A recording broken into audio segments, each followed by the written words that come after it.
Japan's Hayabusa 2 spacecraft has briefly touched down on the surface of the asteroid Ryugu to collect samples for eventual return to Earth.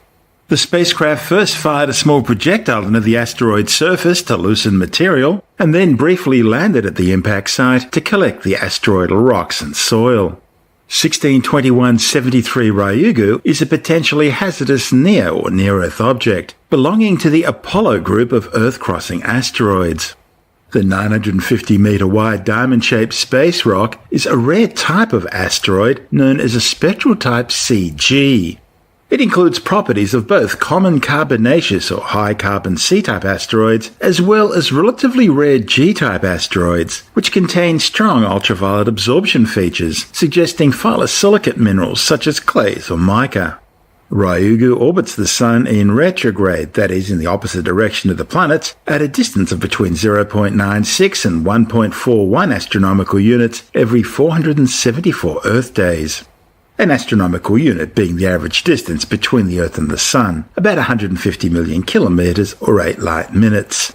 As for the name Ryugu, well, it's Japanese for Dragon Palace, and it refers to a magical underwater palace in Japanese folklore where a fisherman travelled on the back of a turtle, returning home later with a mysterious box, much like Hayabusa 2 returning with asteroid samples. The Japan Aerospace Exploration Agency JAXA is now waiting for confirmation that Hayabusa's sample collection was successful. If it gets the okay, it'll only be the second time in history that a spacecraft has collected a sample from an asteroid. Hayabusa 2's predecessor, the original Hayabusa, undertook a similar operation during its mission to the asteroid Itokawa back in 2005. However, it collected only a few grains of dust following a series of problems during the first descent attempt and a projectile firing failure during the second attempt. However, those precious few grains were successfully returned to Earth, being ejected in a special sample return capsule which parachuted down into the Woomera rocket range in outback South Australia in 2010.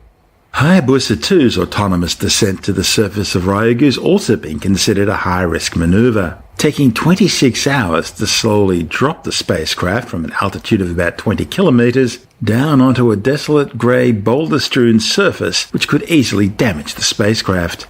But mission managers believe that based on everything they can see, the descent and sample collection went according to plan this time round. Hayabusa 2 locked onto a previously positioned reflective target marker, a region chosen by scientists as the safest place on the rock-covered asteroid to attempt the landing. The spacecraft then fired a projectile into the surface just as it was touching down, kicking up some soil, pebbles and rocky material which would then have been quickly scooped into a sample collection chamber. The Hayabusa 2 orbiter is scheduled to depart Ryugu in December, swooping past the Earth a year later, where it will eject a sample return capsule, which, like its predecessor, is designed to parachute down into the Woomera rocket range in outback South Australia.